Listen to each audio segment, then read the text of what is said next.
Ladies and gentlemen, we present to you a weekly podcast for the more sophisticated beer drinker. So sit back, pour yourself a pint, and enjoy the internet's longest running 100% blind roundtable taste test beer review show. You're listening to The Beer Snobs.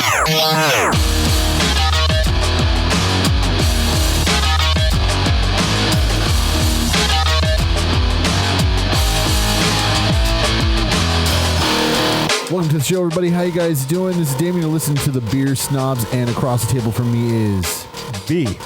And right next to me is... Hey guys, this is Brian from Beer Quest. And we have a new beer of the month for March. That's right. This is a whole new month now. Zwick Porter. That is an awesome bottle. I love how they etched the whole city in the bottle. I like that they had the seal on the back end of it. And then bottom line, it's an awesome porter. I was going to say, I liked how it tastes amazing. Yeah. Because it's beer and it's good. It goes down really well. Yes. Yep. So go out and get yourself some Zwick. It's Zwywiec. Zwick. Do you remember where you found that? I found this at Total Wine. Cool. Ah. Yes, of course. Where I usually go for beer. Anyways, let's see. We're starting the month. So as always, a little segment I like to call Beer News. Gotta love beer news. Beer News. All right, Damon, what's happening? All right. So we're going out, unusual place to talk about beer, but gizmodo.com. That is unusual. Yes. Is it a beer laptop? What is this? No. It's a beer iPod. This story is from Adam Clark Estes. I don't know why he has to throw his middle name in there. But it's usually it's a serial killer that does that. True. Just saying. Name of the article: hot beer. Hot beer. Really, hot beer. Well, like temperature hot, like yes. Alcohol hot. Like where are we going? Here we go. When I go home to Tennessee, nobody ever asks me if I want a beer. How about a cool beer? Say the Southerners as they toss a can through the air. All one word. The ice cold brew cuts through the summertime humidity nicely. This frigid February in New York City deserves a different kind of cocktail. How about hot beer? Mulled wine is nice. Hot toddies are delicious. Why not warm up porter in a mug or sip a steamy spiced ale? Earlier this month, I was turned on to the idea by an Atlantic article about the history of the once popular hot beer, an idea that sounds utterly insane in the era of Coors cold activated can technology. Americans love cold beer. Purists prefer a more nuanced approach where each style of beer is chilled or warmed to the appropriate temperature for maximum enjoyment. That's about 45 degrees for pilsners and light beers and 55 for ales and stouts. Right now, in the Hoth that is Gotham, the right temperature is piping hot. Have you guys tried hot beer? No. Only while I'm brewing it, but there's usually no alcohol. Well, the idea really isn't as insane as it sounds. The Atlantic's historic take suggests that hot beer was actually more popular than cold beer in the centuries before refrigeration. One pamphlet from 1641 insists that drinking beer hot as blood could restore health, since the stomach worked like a cauldron, according to medical knowledge at that time, which isn't really good knowledge. Is that any medical knowledge? Like medical knowledge at that time. Leeches work good to get poisons, toxins out of your blood. Exactly. Another way, cutting yourself open, just bleeding out. Great way to get rid of diseases and body spirits. Oh, totally. Got to get rid of those body spirits. Got to get rid of those body spirits. Or as Scientologists now call them, thetans. Yeah. So this guy did some Googling, searched for mulled beer, returned 500,000 results, but a recipe highlighted by Bon Appetit caught his attention. Came from 1891 bartending guide, basically sounded like a hot toddy made with beer. Dissolve a spoonful of bar sugar in a little hot water in a mug, fill the mug with ale, grate nutmeg over the top, and serve. So these are actually recipes. That's like a mixed drink. It's like a mixed drink. Nice, actually. Yeah. Decided to do something like this with different beers that we might have actually had before. He improvised. Instead of sugar, he used honey. Instead of nutmeg, he used cinnamon and added a little lemon because, hot toddy. And since ale is such a broad class of beers, he decided to get mixed 6-packs and experiment. And so this is what he came up with. Doing it with an Einstock Icelandic white ale. We had that, right? Okay. Yes, we have. We reviewed it on the show. Hot damn, he said this was good. I've read that steamy brews taste better when they're made with a wheat beer or a white ale. This almost white chocolatey ale from Iceland is delicious cold and downright heartwarming when hot. The lemon really brought out the citrus flavors. Budweiser. LOL is really what he said. This was supposed to be a joke, but it was actually good. The watery soda beer ended up tasting a bit like a hot apple cider with a curious malty finish. Which, yeah, because it has can see that. That shitty apple flavor that comes with its crappy excuse for a Pilsner, or what they used to call a Pilsner. Definitely not that much of a stretch. Yeah. Two Roads Olfactory Pills. This is where things get iffy. Long story short, the hoppy taste that gives beer a pleasant punch when it's cold basically takes a shit when it's hot. Yep. The sweet aromas from the honey and lemon make for good sniffing, but once you toss it back, there's a bitter aftermath. Firestone Double Jack Double IPA. This elegant double IPA was perhaps the most interesting warm beer cocktail, not necessarily in a delicious way, though. The complexity of the brew really made this a head scratcher, but no one there could stomach more than a sip. That does not sound good. Sounds fucking horrible, actually. I'm still not sold on this idea of hot beer. Cooper's Brewery Sparkling Ale, never heard of it. That's Australia's fancy Budweiser wannabe. It literally didn't taste so hot. Literally, it tasted so barfy, so gross, so sad. Brooklyn Brewery's Black Chocolate Stout. Oh, Nope. that's good stuff. It's a nope. If you ask me what melted car tires covered in dog turds tasted like, I guess it tasted like Brooklyn Brewery's Black Chocolate Stout heated up and mixed with some super weird hot beer cocktail. So he's endorsing it. So he's basically from the sound of it, the shittier the beer, The better it is. the better it is hot. The better the beer, the shittier it is when it's warm. So All right. I say maybe next month we try this. We try just a real quick taster of a couple hot beers to see how it turns out. What do you guys say? I don't know. I mean, this guy hasn't sold me on the idea. Yeah, I don't know if I want to waste beer. We'll I give might it a not shot. show up. We'll give it a shot. Okay, fine. Maybe not next month. Maybe a month after that. I'll just keep it a total secret. Ah, fuck. All right. Good luck, guys. Anyway, that was her first story from Gizmodo.com. Yeah, thanks, Gizmodo. Yeah, all right. Assholes. Fucking up our show. Next story, speaking of things that sound disgusting, from EliteDaily.com, someone turned poop water into beer, and it's supposedly delicious. That can be done. Reverse osmosis, some shit like that, right? Hey, you filter it, boil it, you're good. This one's by Jillian Fuller from Elite Daily. And remember when earlier this year Bill Gates famously promoted Janiki Bioenergy's poop water and then made Jimmy Fallon drink it? Well, Thera Radarasaran, I'm guessing that's how it's pronounced, a wastewater engineer in Milwaukee, Wisconsin, realized the likelihood of anyone willingly drinking poop water is pretty low.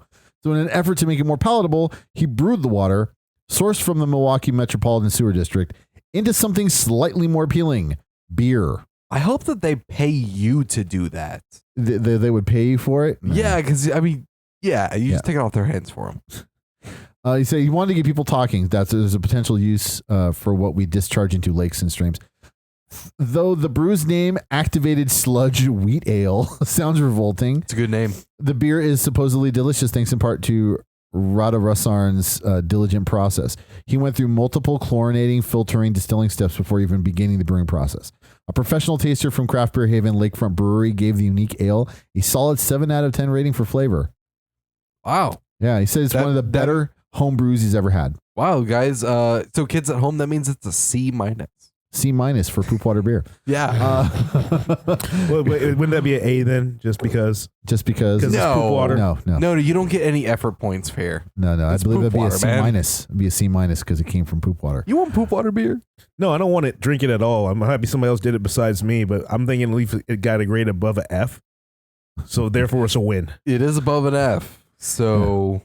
Yeah, well, currently Radarasaran only brews in small batches for his own consumption, but interest in the ale means he'll probably increase production in the future. He says, everybody I talk to wants one. No, they don't. They're lying to you. They're lying. Dude, I'm going to say that this guy's full of shit. I think everybody he knows. Beer is. I think everybody he knows wants their friend to drink one and be there totally. and watch it while it happens. I think that's what it is. So if you're daring enough to try beer crafted from raw sewage, keep your eyes peeled. You might just spot Radarasaran's radiation symbol stamped label in your local craft beer shop soon. Oh, so that means stay away from this shitty beer. Yes. Or check your local grocery mart. Yes. Or you could just drink Budweiser if you want beer that tastes like shit. Anyways, Yeah, Budweiser warm sounds better. Exactly. Brewed the hard way after pushing it out of your ass for a good half hour because you ate too much cheese. Yum. That's it for beer news. And now we can get to our blind review of the show. Yay! All right, there we are. There we go. Oh, this looks promising. It does look promising. Looks dark. Yeah, we got like a nice dark one this time. Mm-hmm. Looks like a brown. Not a dark head though. Looks like a brown. Smells very nice. I just took a whiff. I think I'm getting a little bit of coffee. I'm not getting coffee, but I'm getting that brown toffee note. Definitely Get a little bit of coffee. A little bit, some roasted roasted barley in there. Black patent. Go for the taste. Okay, this is weird. That is weird. This is really weird. Hey, Mikey, he likes it. No, I'm not sure if I like it. This is not what I expected. I'm expecting a lot lighter of a taste. I got a porter taste. Heavy coffee taste. Heavy porter taste. And I was expecting a brown. But like I said, I'm getting, if the coffee comes in and went way in the aftertaste. Way in the aftertaste. Way there. But it's there. It's good though. I'm digging this. I'm right with you. You said it's a brown. I thought it was a brown. I think it's still a brown. I don't know if it's a porter. That porter, but it comes in like heavy. A coffee brown. I mean, really, coffee brown. It's not impossible. The breweries have done it. New Belgian. I have made one. Lips of Faith. We made a coffee brown. Yeah, it's either like just a very delicate porter with heavy coffee notes, or it's like a coffee brown. But I mean, whatever it is, the smell was very deceptive. The look, it's very light mouthfeel. You don't think you're gonna get what you get in the flavor. What you get is like a slow roll of heavy flavors that don't just strike you hard. It just kind of just slowly grazes across the tongue delicately. Even the alcohol, which is unusual because those flavors usually are not delicate. Those are boom, kind of hard, thick flavors. Even the alcohol is really subtle. Like if I had to guess, 3.5%, 4. But it's got to be like more. A 6 or 7. It's got to be like a 6 or a 7. Yeah, but it doesn't dominate. It doesn't. No. This is a good one. This is really good. This is really complex. It's evoking emotion in me. Like I'm with you because I'm like I'm not sure if I like this or not. You're not sure if you like it or not. I do like this. Get a big mouthful. No. I got a big mouthful. I tried enough of it, and I think it's a unique beer. I think it's different. I'm not sure if I'm like at the point where I'm like, you have to have this. I dig it. I think it tastes like they didn't put that much coffee in it. So it's just weird. It's I'm just, not a coffee drinker, so probably that's why. That's what's giving me that recollection of it. I'm. It's just so smooth for a beer with this level of I mean, not even this level of coffee, but I'm so smooth and light for a coffee beer. That's it. It's light. That's what it's it very is. light mouthfeel. Very light. It's very. That's why I thought it was a brown when I first saw it. I wasn't expecting it. It looks like a brown. It's got a brown mouthfeel. It's got a brown look, but it has a porter taste. Yeah, porter taste, which is kind of nice. Which means you could probably session this if it didn't have that high of an alcohol content. But it probably does, which means you can't session it. Regardless of the alcohol content, this is very deceptive. This would still be a good dessert beer. This would really be good after a meal. After a good steak. Yes, this would be really good steak. This would be perfect, actually. Okay, let's get to the recommendations. B. I have to say no. Really? I am surprised. Oh wow! And the reason why I say no is because I think this is unique enough. I think it's different enough, but I don't think you have to try it.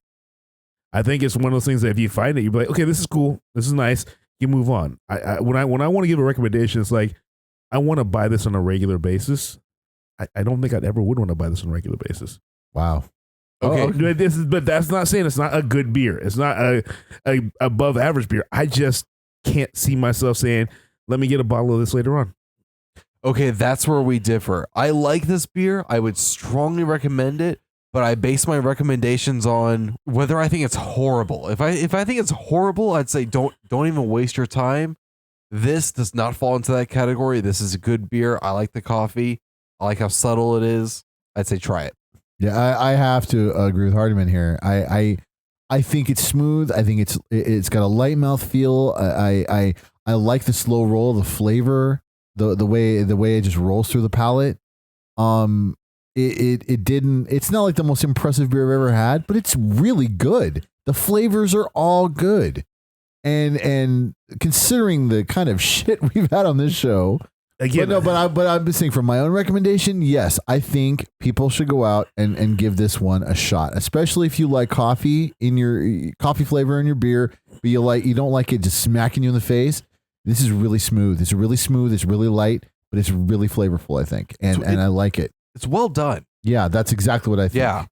So let's get to the reveal. Let's find out what the hell we're drinking. Yeah, what the hell is this thing, man? Dogfish Head's Indian Brown Ale, brewed with caramelized sugar and hopped liberally and often. I didn't taste the hops. I liked it. I thought it was good. That's like an 8 or 9, I bet. 7.2. Wow. Though I didn't get my recommendation, I understand why people dig it. Something about it just didn't hit me right where I say I want to buy this again. And I like Dogfish Head stuff. I love y'all see my collection. I love Dogfish Head shit. Yeah. So yeah, I You must be off-centered.